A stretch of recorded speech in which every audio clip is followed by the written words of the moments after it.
Hi, welcome to the weekly news roundup. I'm Vida. Let us go over to our top national and business story this week. National Assembly President highlights post-Khmer achievements. Official credits Hun Sen during international meeting. Hundreds of security cameras to monitor Sihanouk wheel next year. Temple collapse survivor plans wooden scaffolding. Garment factories opening despite potential EBA loss. Investment in construction to rise 70% annually. As always, we start with our top national stories. In the years after decades of civil war, the nation managed to rebuild itself into what it is today. Investments are pouring into the kingdom and growth is expected to be at about 7% next year.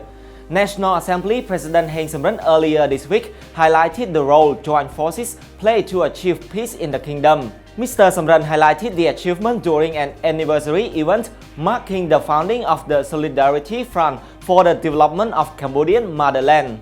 និងប្រជាជនកម្ពុជាឲ្យរស់រានមានជីវិតឡើងវិញរួចផុតពីមហន្តរាយនិងការកាប់សម្លាប់នៃរបបកម្ពុជាប្រជាធិបតេយ្យរបស់បងប្រល័យពូជសាសន៍ពលពត He continued saying, together we mark that great event which led to the liberation of the nation and Cambodian people. Mr. Samran also thanked foreign countries for ending the kingdom following the war. He said on December 2, 1978, the Solidarity Front and Vietnamese soldiers joined to overthrow the democratic Cambodia regime led by Pol Pot from 75 to 79. He said on January 7, 1979, the forces ended the regime and ushered in a new era. The Solidarity Front was founded by Mr. Samran, led Senate President Chea Sim and Prime Minister Hun Sen. Deputy Prime Minister Hao Nam Hong addressed more than 400 foreign delegates during the 39th General Assembly of the International Association of Francophonie Mayors earlier this week. They have from 140 cities in 41 countries. Mr. Hong, in his opening speech, credited Prime Minister Hun Sen and King Father Norodom Sihanouk for paving the way for the Paris Peace Agreement in 1991. He said peace ushered a period of rebuilding after the civil war ended. He said, quote, Phnom Penh was ghost town. There was no people living here. There were no administrative management, no school, hospitals, markets, currency, electricity, and clean water. It's a known fact Sihanouk Wheel is now a city experiencing an investment boom, mostly coming from China.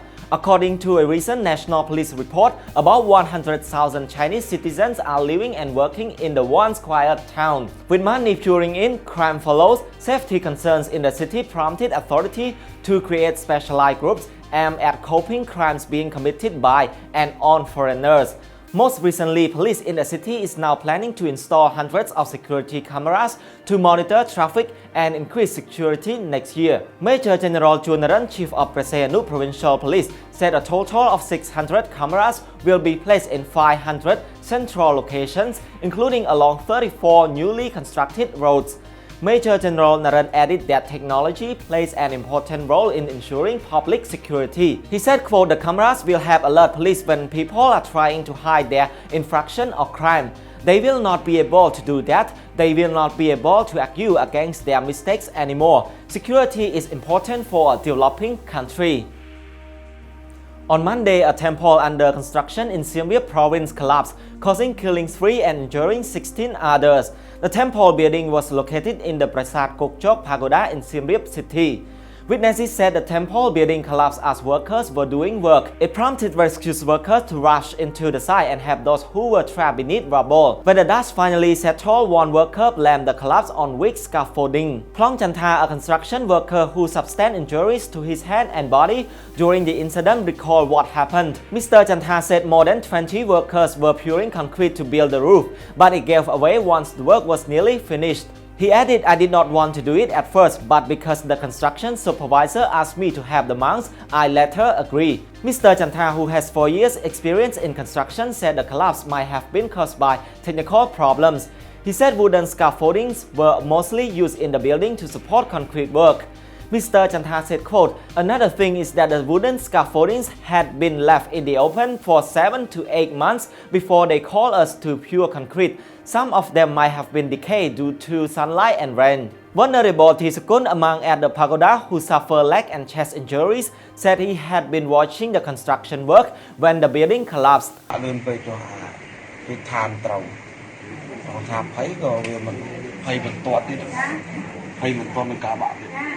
He noted that the foundation for the building was laid several years ago and pillars were installed last year. Vulnerable Sukun said that due to a lack of budget, the project was temporarily halted.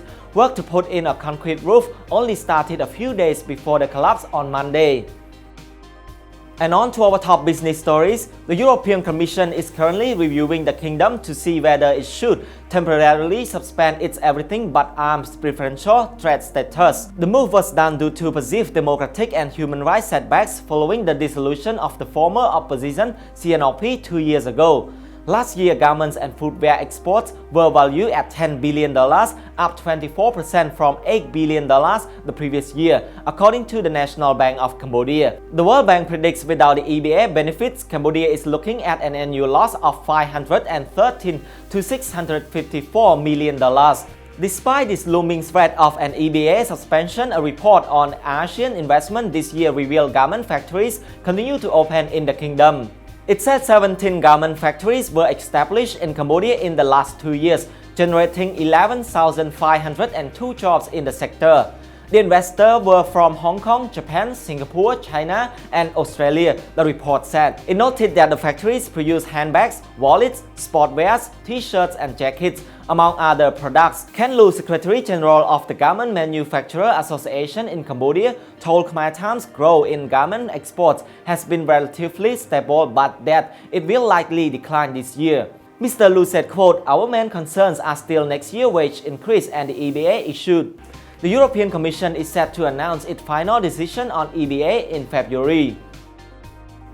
The investment in construction will have risen to 78% by the end of the year against last year's figure, according to the Ministry of Land and Management. That amounts to around $9.3 billion across the country. According to the report from the Land Ministry, in the first 11 months of this year, investment capital in construction was $8.75 billion, accounting for about 67% rise compared with the same period last year. More than 1,000 companies are registered and operating in the construction sector, of which 485 are foreign companies from Asia, Europe and America, among other countries. Land Minister Chia Sapara said most investment capital was being injected into Prasayanu province. Mr. Sapara added, quote, "The majority of the investment into Prasayanu province is from China. The increase in the construction sector stems from the strong growth of the economy and political stability." That is all for this week. Join us again for another episode of the Weekly News Roundup. I'm Vida. Have a good weekend.